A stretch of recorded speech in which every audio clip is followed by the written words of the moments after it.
Hello, welcome back to Fnext Recap. Today I will show you a crime drama thriller film from 2020 titled Beasts Flying and Straws. Spoiler, watch out and take care. Thereon is a young woman that works as an escort at a bar to get back all the money she lost in the stock market.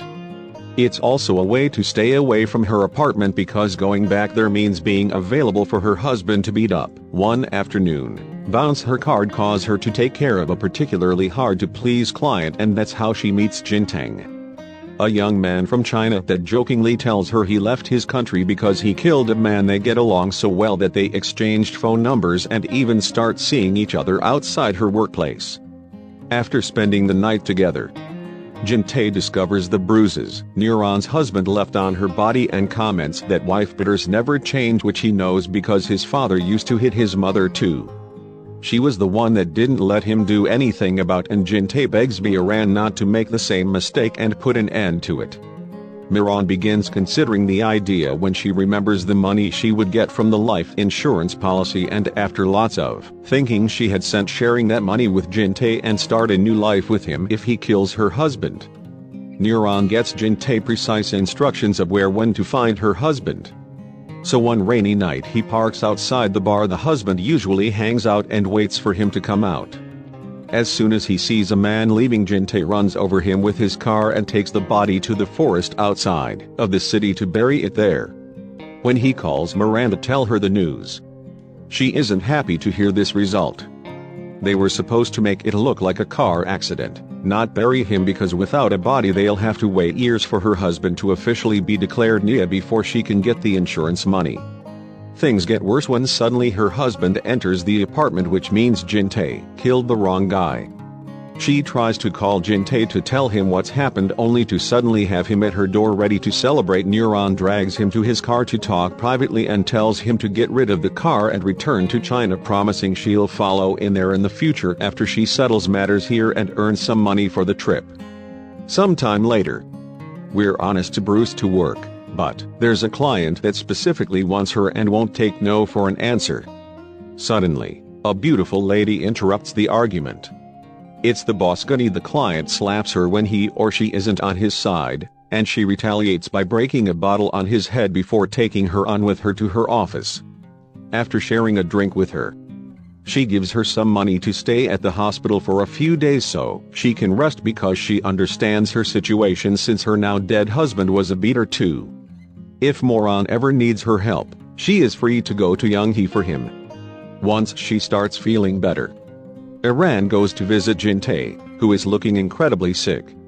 He hasn't been sleeping well because he keeps hearing the voice of the man he killed, and he's starting to think he should turn himself in. But Moran doesn't let him, even when he promises he won't mention her at all. Instead, she takes him back to the forest where he buried the body so they can do a proper memorial and help the guy pass on. She thinks this should help Jintang find closure, but it doesn't. So when he starts hearing the voices again and runs to tell the police, Miran runs him over with her car, crying over what she just did. Neuron picks our now ringing phone. It is Yanni, who is calling to ask why she isn't working, but still accepts to come and help her anyway. Neuron buries the body while waiting for her, and once she gets there, she takes her onto a car scrapyard where she pays a man to destroy the car.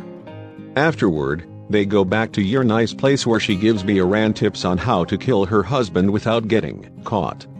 The cause will be depression and over-drinking, and Moran must cremate the body as soon as the investigation allows her to. Set investigation takes months to close, during which Iran gets the exact same shark tattoo Younghe has because she likes it so much. When she finally gets the insurance money, Iran puts it all in a brown bag except for a small amount she gives you money as tax. The two women make a toast to celebrate that Iran is about to start a new life and that the police have found out the man Jintang killed and also been a horrible criminal. But Moran suddenly starts feeling dizzy, and before she falls unconscious, she realizes Younghe put something in her drink. She wakes up a few hours later only to find herself in her underwear and tied to a table. Yet he is there to add, after lamenting not having used enough sedatives to keep Iran asleep. She proceeds to cut her body in pieces using a power song.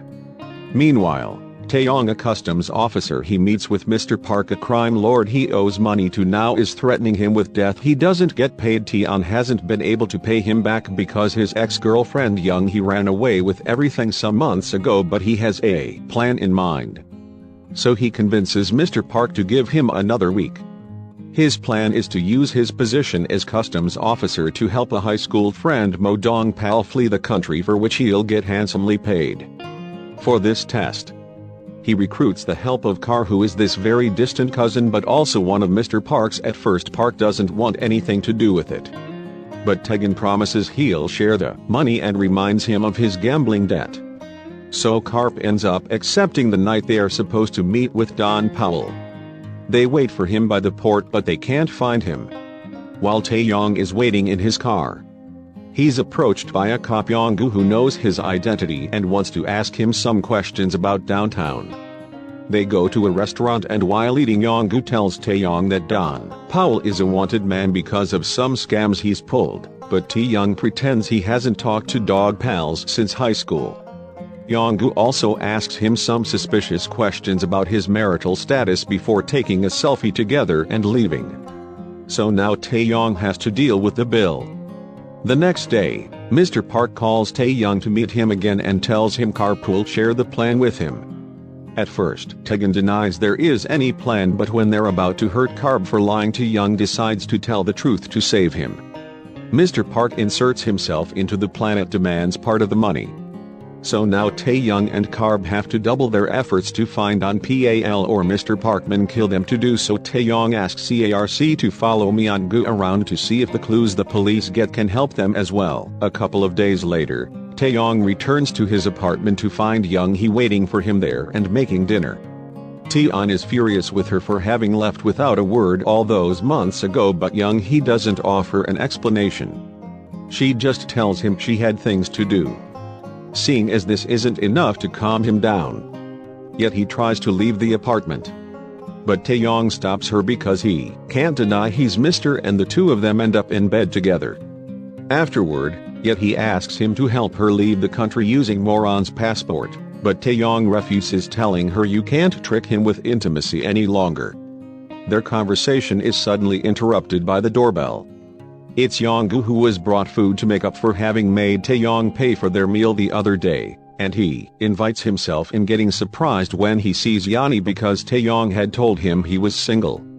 While the three of them share dinner, Taeyong ignores the constant calls from Karp and asks Myung-gu if the cops have found on pallets. It turns out they haven't, and he's already been arrested. So now the Myung-gu is on the case of the female body they found in pieces. He shows them the shark tattoo one of the legs had, and this makes Young incredibly nervous because it may mean Yan has killed someone. When they run out of their tea, Young volunteers to go to the convenience store so he can call Karp while he shops. He puts him up to date with what's going on, unaware that one of Park's henchmen is spying on Kar, and when they're done he returns to his apartment only to find Young he has killed Jung-gu for touching her leg. Taeyeon can't call the police if he doesn't want to be a suspect as well. So he cleans the carpet while Yanni hides the body in the bathtub. It's then that he gets an idea, and when he leaves the restroom, he knocks around with a pan before grabbing her bag and stealing her car keys. He rushes to the parking lot and finds the car with a bag full of money, which he takes with him as he leaves the building. Meanwhile, gone, he wakes up to find Mr. Parker henchman in the apartment. So to stop them from hurting her, she calls her younger prove he has the money she could share with Park. After hearing how Taeyong boasts Park knows Yanni has been telling the truth and sends his henchmen to catch Taeyong before he leaves the country. At the port while waiting for the next ship to leave, Taeyeon decides to spend a few hours at the local sauna. He puts the money bag in a locker, and after putting the key in his pocket, he asked the clerk gentleman for cigarettes, which aren't sold there, since Joman refuses to go buy them for him because he's the only employee working at the moment and he can't leave the place alone. Taeyong goes to the convenience store himself. On his way out, he sees Park's henchmen are following him around, so he starts running away, but as soon as he tries to cross the street, he has run over by a truck. A moment later, when gentlemen close up the sauna to claim, he checks all the lockers to be sure they're empty and finds the bag with the money. afraid someone may still ask for it later. He tells his co-worker he'll leave it in the storage room, making sure to hide it behind other bags to make it harder to find. Then he returns home, which happens to be an old abandoned restaurant, and finds his mother having gone through another episode because of her Alzheimer's, which puts extra stress on Gentleman's wife, who has to deal with her while her husband is at work. To make matters worse, his wife tells him their daughter has called to tell them she couldn't get a student loan and she'll be taking the semester off to work. The next day, Gentleman arrives 3 minutes late at work. So his very young manager scolds him for it and reminds him that arriving late twice in a month equals losing the job, showing no sympathy for German struggles with a sick mother. He also doesn't allow Gentleman to leave work earlier when his wife ends up in the hospital because his mother pushed her down the stairs during another breakdown. By the time he makes it to the hospital, his daughter has already arrived, even when she came all the way from Seoul, and his wife tells him she can't take care of his mother any longer. Now that he's the sole caretaker of his mother, Gentleman is under even more stress, and one morning he oversleeps. When he calls his manager to tell him he may arrive at Bentley, he's fired on the spot. The first thing he remembers after hanging up is the bag with the money, so he doesn't hesitate to ride his bicycle in the rain and go back to the sauna for it. There's a new employee already working there, so Jungman just tells him he's come to pick up his own stuff. After grabbing the bag with the money from the storage room, Gentleman tries to leave, but he stopped twice on his way out, first by two cops who show him a picture of Myung-gu and asked him if he's seen him. Then he stopped by his manager, who doesn't believe that bag is Gentleman's and requests to see its contents. But Gentleman finally stands up to him and tells him he can't order him around anymore. Afterward, Gentleman rushes back to his house and hides the bag inside an old box where he keeps old things that used to belong to his dead father, like his kitchen knives. The following day, he discovers his wife has started to work because he's unemployed. So Gentleman tells her he has some money and they should open the restaurant again, but she turns him down. Afterward, he goes to a cafe to meet his manager, who wants to give him what he owes him of his salary not to have legal trouble in the future. When Junkman gets there, he discovers this is a lie. His manager is sharing a table with Young Hee and Mr. Park, pretending to be because they asked him about the brown bag and even show him a photo. Joman considers saying he hasn't seen him before, but his manager obviously remembers it. So instead he says his own bank just happens to be the same model as the one on the picture. The manager doesn't believe him. It says so, but Juglin sticks to his story before leaving the restaurant, unaware that he's being followed. He rushes back home and opens the box to take out the money back. But at that moment, Yanni and Park break into the room and take it back from him. Yet he quickly can tell there's some money missing. So Jungman explains he has used some of it to pay for his daughter's tuition before his mother barges in and attacks Yanni. Park quickly knocks her out with an iron and does the same on Junk. So while he's distracted by that, yet he grabs the old kitchen knives from the box and uses them to kill Park. On our way out, she lights the house on fire and the smoke is quickly noticed by Park's right hand, who comes inside to check on him and finds some dead. Moments later, Gentleman wakes up and sees it's just him and his mother in the house.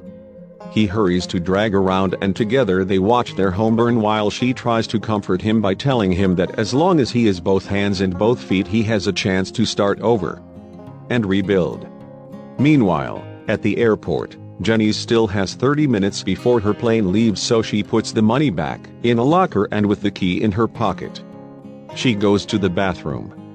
While washing her hands, she's approached by Park's right hand, who ignores her money offer and drags her into one of the stalls to stab her over and over until she dies. When he leaves the bathroom, he's caught on camera, and these security recordings will appear on TV the next day. When the police start looking for one of the poor cleaning ladies is given the task of cleaning the blood off the bathroom floor and walls after the body is taken away. And while she's mopping the floor, she finds the locker key. He dropped the ball struggling against her dresser. The woman uses the key to open the corresponding locker and is shocked to find a bag full of money, which she takes with her while leaving the building before anyone else can see it. Make sure to subscribe and turn on notifications